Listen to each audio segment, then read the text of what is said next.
So we're in your biology in section 22. We're going on to part 3, the life and work of cells. Before we go on, we're going to review a little bit about the organelles in the cells so that you can know how this life process is going to happen, and all the cell working together as one little unit. And indeed, the smallest unit of life is the cell. So here we have a picture, and we have a picture of the plant cell. You can see the plant cell has a cell wall and chloroplast, which animal cells do not have. And then you'll look at the lysosome and the vacuoles, and these same things are going to be in the animal cell here. So if we look into the animal cell, we'll see the mitochondria is in both of them, the ER, which is endoplasmic reticulum, the Golgi apparatus, the ribosomes, the nucleus and the nucleolus there, and on to the nuclear envelope, which is kept, and on to the cell membrane, lysosomes and centrosomes. Of course, plant cells do not have centrosomes. And then the vacuoles, and in the animal cell having a very small vacuole. You see the large vacuole right here of the plant cell needing a lot of water. So let's do this little review, and the review is all listed.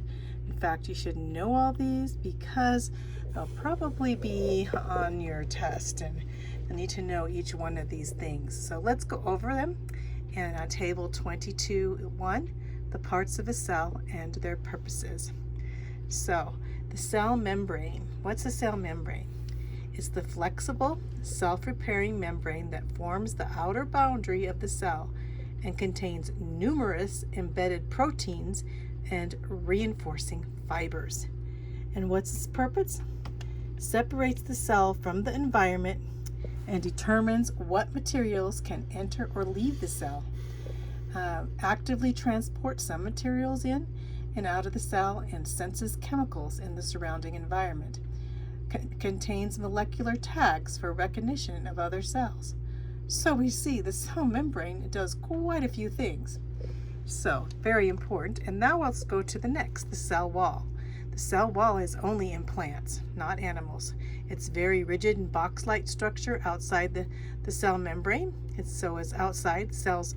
Plants do have cell membranes, but they also have cell walls, and they're composed of cellular fibers, lignin and pectin. So what is their purpose?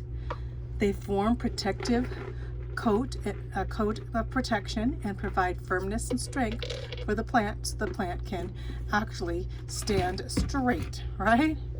Without help. Now the next would be the cytoplasm. What is cytoplasm? Well, cytoplasm basically is where the organelles are suspended in the cytosol, and the cytosol is in the cytoplasm. So the next one is cytosol, the fluid medium of the cell consisting of water and dissolved substances.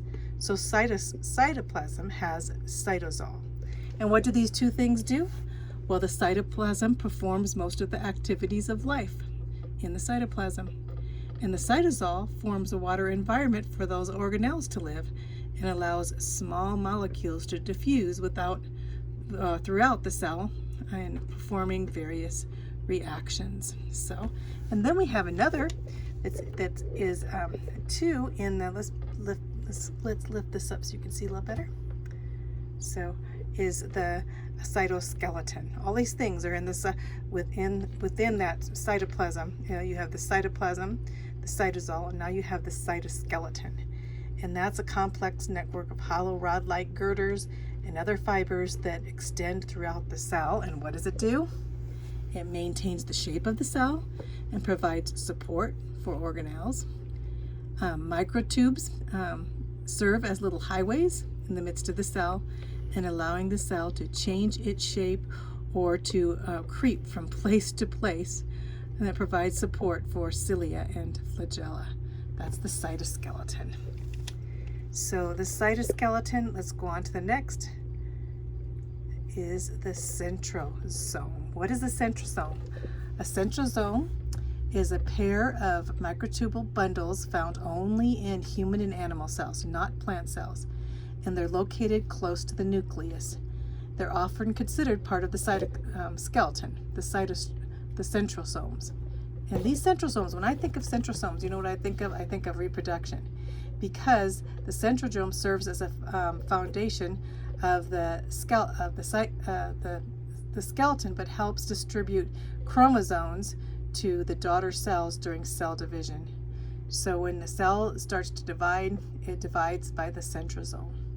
Just remember it's in binary fission, which is reproducing another cell by fission, which is division.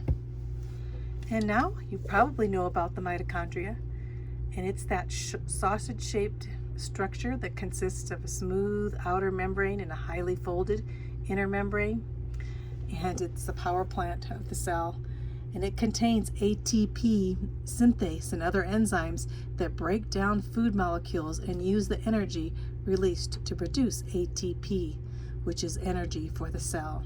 Mitochondria are the power plants that make the energy. Well, they don't make the energy.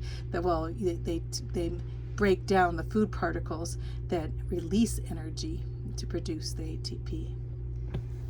Chloroplasts are those green oval-shaped organelles in plants, and they contain hundreds of flattened compartments connecting by narrow little tubes. So these chromosomes capture the energy of light and use it to produce sugar. That's what plants do. On to ribosomes.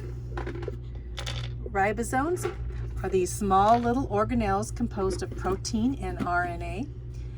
They consist of two subunits that look like a clamshell, and they form this functioning unit. Ribosomes are very important because they're the protein factories of the cell, and they manufacture proteins from amino acids guided by the blueprints provided in the nucleus. So you think of ribosomes, you think of protein and RNA, and then you think of them being as the protein factories and making taking these proteins from amino acids and by blueprints provided, putting together the organelles and the cell.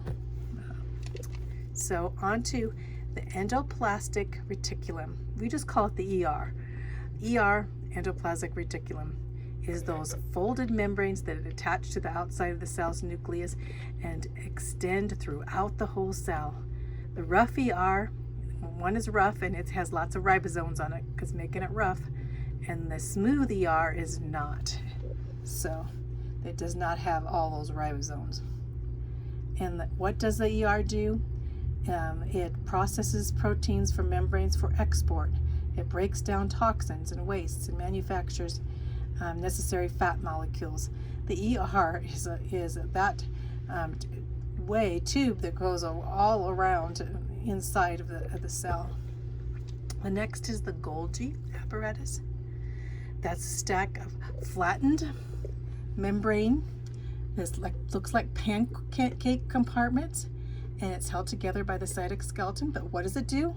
The Golgi apparatus it processes and packages, can you believe that, proteins and other molecules for shipment to their intended destinations in the cell. It's like FedEx. That's what the Golgi apparatus is.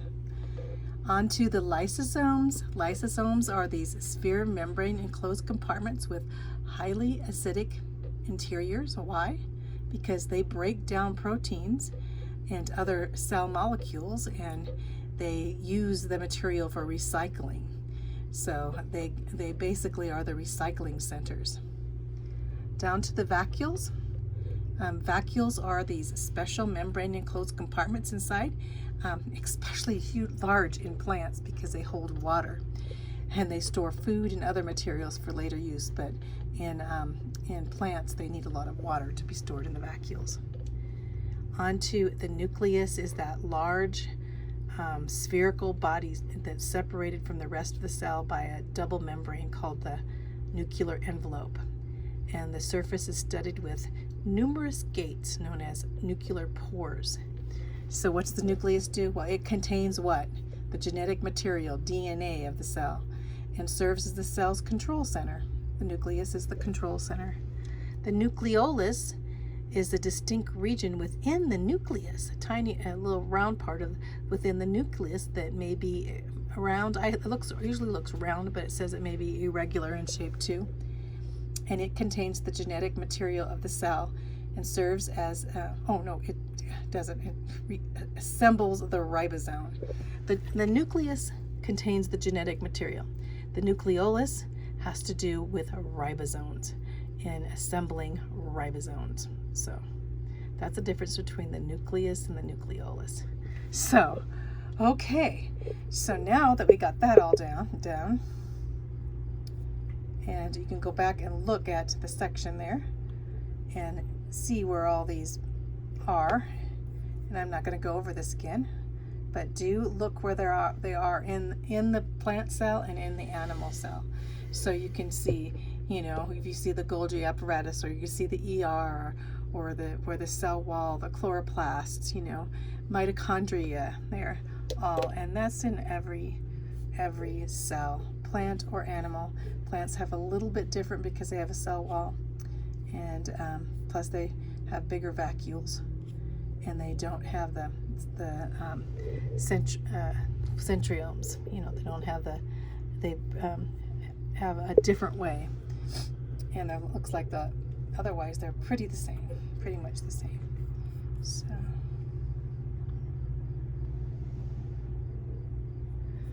So okay, you can review this for the test.